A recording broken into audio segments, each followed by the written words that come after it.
आज हम बात करने वाले हैं कक्षा 10 के विज्ञान में पाठ 1 रासायनिक अभिक्रिया एवं समीकरण। विज्ञान का पहला लेसन हमारा है रासायनिक अभिक्रिया एवं समीकरण। और इस चैप्टर के सभी महत्वपूर्ण बहुविकल्पीय प्रश्नों को इस वीडियो में हम बताने वाले हैं। तो इस वीडियो में जितने भी बहुविकल्पीय प्रश्न बताएंगे वही एग्जाम में आने वाले हैं। तो इन सभी क्वेश्चन को एक भी बार भूलिएगा मत, इन सभी को तैयार कर लीजिएगा अच्छे तरीके से, ताकि आपको एग्जाम तक याद रहे। ठीक है, तो चाहे आप यूपी बोर्ड के हो, एमपी बोर्ड के, बिहार बोर्ड के या राजस्थान बोर्ड के, किसी भी बोर्ड के स्टूडेंट हैं तो इन सभी क्वेश्चन को पढ़कर ही जाइएगा। ठीक है, तो चलिए हम स्टार्ट करते हैं, देखते हैं कौन कौन सा क्वेश्चन हमारा इंपॉर्टेंट है। सबसे इंपॉर्टेंट क्वेश्चन है वो ये है कि मैग्नीशियम धातु का वायु में जलना एक उदाहरण है।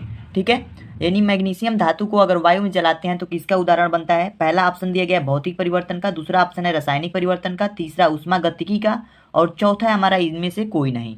ठीक है, तो भौतिक परिवर्तन और रासायनिक परिवर्तन आप लोगों ने पहले ही पेज में पढ़ा होगा। ठीक है, तो जैसे कि आप मैग्नीशियम की बात करें तो मैग्नीशियम का सूत्र होता है 2Mg। तो ये है हमारा मैग्नीशियम, और ये है हमारा ऑक्सीजन। ऑक्सीजन यानी कि वायु। ठीक है, O2 क्या है, वायु, और ये है मैग्नीशियम। दोनों को जब हम दोनों का जलना एक उदाहरण है, तो दोनों को जब हम मिक्स करते हैं तो ये क्या बनता है, 2MgO।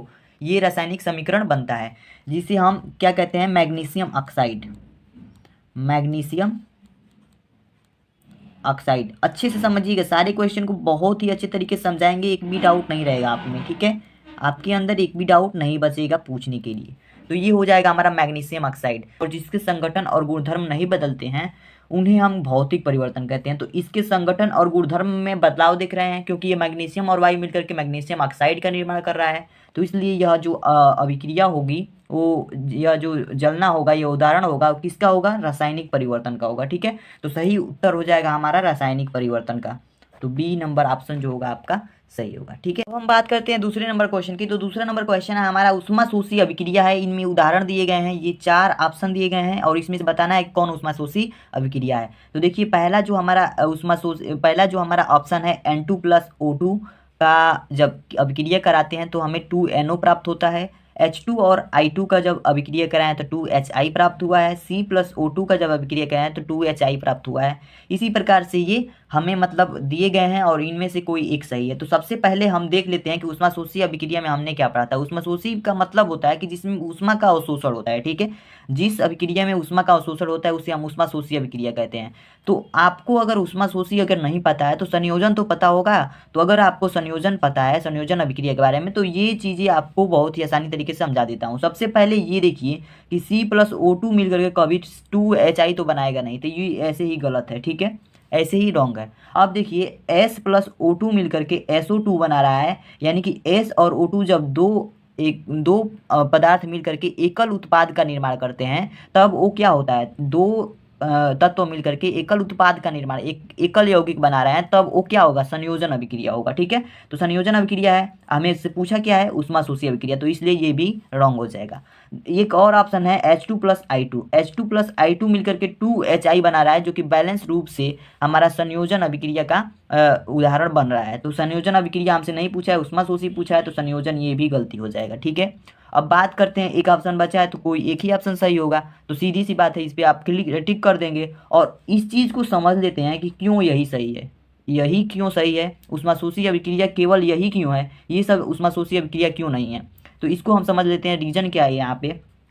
देखिए, नाइट्रोजन और ऑक्सीजन का जब हम अभिक्रिया कराते हैं तो ये बनता है 2NO, यानी कि नाइट्रिक ऑक्साइड बनता है। ठीक है, इसे हम बोलते हैं नाइट्रिक ऑक्साइड। ये नाइट्रोजन और ऑक्सीजन मिलकर के बनता है। तो नाइट्रिक ऑक्साइड जब बनता है तो इसमें से 45 किलो कैलोरी, लगभग 45 किलो कैलोरी, 45 किलो कैलोरी जब हम नाइट्रोजन और ऑक्सीजन को उच्च ताप पर गर्म करते हैं तो ये नाइट्रिक ऑक्साइड बनाता है, जिसमें से 45 किलो कैलोरी ऊर्जा का अवशोषण होता है। ठीक है, ऊर्जा का अवशोषण होता है, और जिनमें ऊर्जा का अवशोषण होगा वही तो हमारा ऊष्माशोषी अभिक्रिया कहलाएगी। तो इसीलिए यह ऊष्माशोषी अभिक्रिया है। ठीक है, तीसरा क्वेश्चन है हमारा, तीसरा इंपॉर्टेंट क्वेश्चन है, प्रतिस्थापन अभिक्रिया निम्न में से किसका गुण होता है।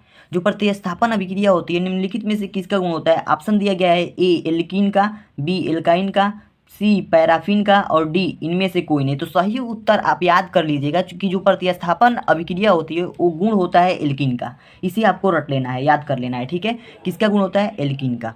अब देखिए अगला क्वेश्चन, क्वेश्चन नंबर 4 है हमारा, कार्बन मोनोऑक्साइड की क्लोरीन के साथ अभिक्रिया द्वारा कार्बोनिल क्लोराइड का बनना उदाहरण है, ठीक है। तो कार्बोनिल क्लोराइड का बनना उदाहरण है हमारा, ऑप्शन दिया गया है वियोजन अभिक्रिया का, संयोजन अभिक्रिया का, विस्थापन अभिक्रिया का, अपघटन अभिक्रिया का। तो इसमें से सही उत्तर आपका क्या होगा? देखिए कार्बन मोनोऑक्साइड कह रहा है ना, तो कार्बन मोनोऑक्साइड हम किसे कहते हैं? सी और ओ को हम कार्बन मोनोऑक्साइड कहते हैं, ठीक है। एक ही ओ होगा, यहाँ पे O2 नहीं होगा, ठीक है। और देखिए क्लोरीन के साथ अभिक्रिया कर रहा है, तो प्लस में हम लिखेंगे Cl2, ठीक है। क्लोरीन के साथ ये हमारा कार्बन मोनोऑक्साइड है, और जो कि गैसियस स्टेट में होता है। और Cl2 क्या है? हमारा क्लोरीन है, और इसके साथ अभिक्रिया करके ये क्या बनाता है? कार्बोनिल क्लोराइड बनाता है, ठीक है। तो ये हो जाएगा हमारा COCl2, ये बनाता है, ये हमारा कार्बोनिल क्लोराइड है, ठीक है। तो कार्बोनिल क्लोराइड बनाता है। तो यह अभिक्रिया किस प्रकार की अभिक्रिया? देख सकते हैं यहाँ पे Ca एक उत्पाद, Cl2 दूसरा प्रोडक्ट, उत्पाद कह रहे हैं, बल्कि ये दोनों अभिक्रियाएं एक दूसरे से क्रिया करके एकल उत्पाद का निर्माण कर रही हैं। तो इसे हम कहेंगे संयोजन अभिक्रिया। क्यों? क्योंकि इसके किसी भी गुणधर्मों में कोई भी परिवर्तन नहीं हो रहा है। COH यहाँ पे Cl2 इस दोनों जुड़ करके संयोग करके एकल उत्पाद का निर्माण कर दे रहे हैं। तो एकल उत्पाद का निर्माण हो जहाँ पे होगा वहाँ पे हमें क्या कहेंगे? संयोजन अभिक्रिया होगी, ठीक है। तो ये होगा हमारा संयोजन अभिक्रिया का ऑप्शन नंबर बी जो हमारा है वो सही है, ठीक है। चलिए देखते हैं अगला क्वेश्चन हमारा क्या है।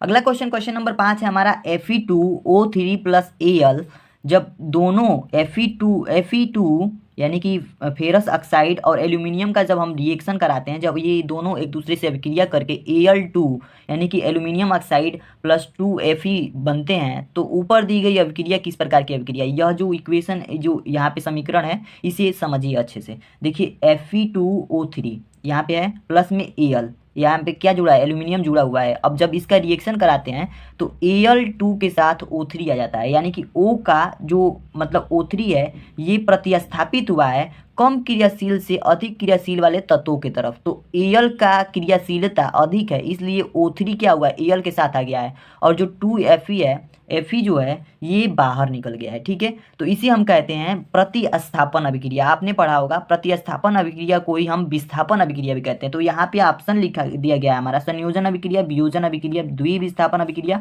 और विस्थापन अभिक्रिया। तो सही उत्तर क्या होगा आपका? विस्थापन अभिक्रिया, क्योंकि विस्थापन को ही हम प्रतिस्थापन अभिक्रिया कहते हैं। तो यहाँ पे जब स्थापित हुआ है O3 क्या हुआ है? कम क्रियाशील से हट करके अधिक क्रियाशील वाले तत्वों की तरफ क्या हुआ है? स्थापित हुआ है। तो इसे हम विस्थापन अभिक्रिया कहते हैं, ठीक है। विस्थापित हुआ है तो ये हो जाएगा हमारा विस्थापन अभिक्रिया, ठीक है। अगला क्वेश्चन है हमारा, क्वेश्चन नंबर 6 है, 2FeCl3 plus 2H2O plus Y, ठीक है। एक Y दे दिया गया है, यहाँ पे कोई रिएक्टेंट नहीं है। और इसको जब हम अभिक्रिया कराते हैं तो 2FeCl2 प्लस में H2SO4 प्लस में 2HCl बनता है। यह रासायनिक अभिक्रिया में मतलब Y है, Y का मान इसमें क्या रखेंगे? क्या Y की जगह पे रखेंगे ताकि यह अभिक्रिया मतलब संतुष्ट करेगा, ठीक है।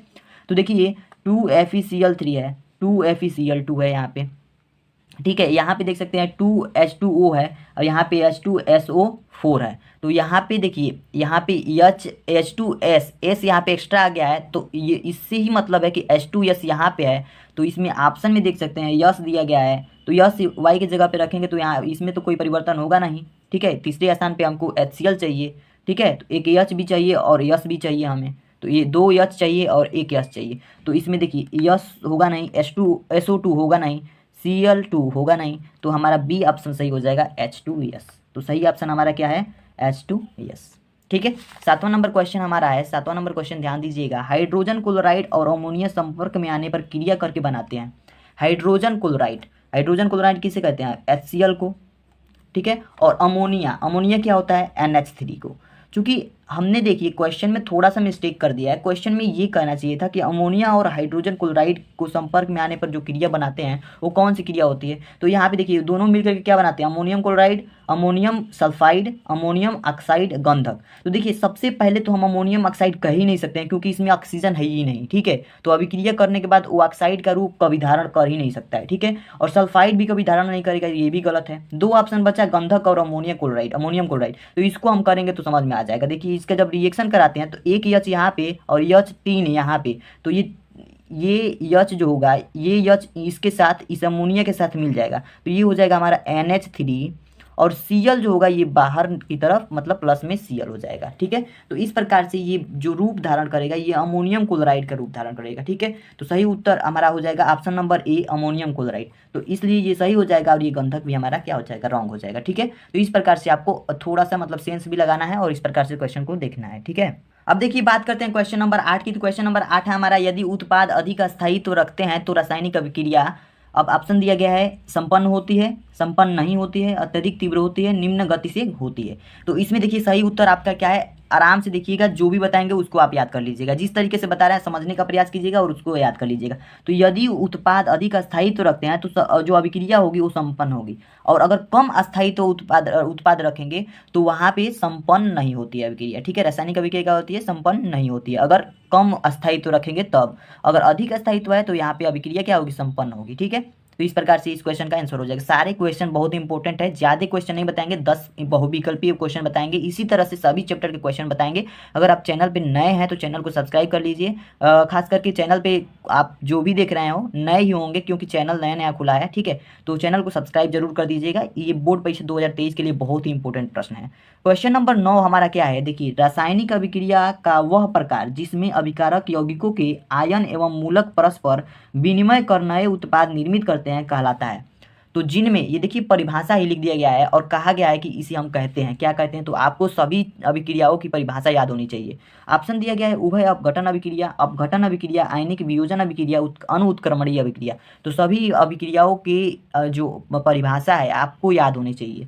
रासायनिक अभिक्रिया का वह प्रकार जिसमें अभिकारक यौगिकों के आयन एवं मूलक परस्पर, जिसमें यौगिकों के आयन और मूलक परस्पर विनिमय करके नए उत्पाद का निर्माण करेंगे, उसे हम कहते हैं उभय अपघटन अभिक्रिया। तो सही ऑप्शन हमारा ए हो जाएगा, उभय अपघटन अभिक्रिया। ठीक है, चलिए देखते हैं लास्ट क्वेश्चन, अंतिम क्वेश्चन हमारा क्या है। अंतिम क्वेश्चन है, जब कॉपर सल्फेट विलयन में लोहे का टुकड़ा डालते हैं तो कॉपर व फेरस सल्फेट बनते हैं, यह अभिक्रिया कहलाती है। इस अभिक्रिया को हम क्या कहते हैं, चलिए इसको हम थोड़ा सा रासायनिक समीकरण के बल पर समझते हैं, रासायनिक समीकरण लिखते हुए समझते हैं। देखिए, जब कॉपर सल्फेट के विलयन में लोहे का टुकड़ा डालते हैं, कॉपर सल्फेट के विलयन क्या है, कॉपर सल्फेट का जो सूत्र होता है CuSO4।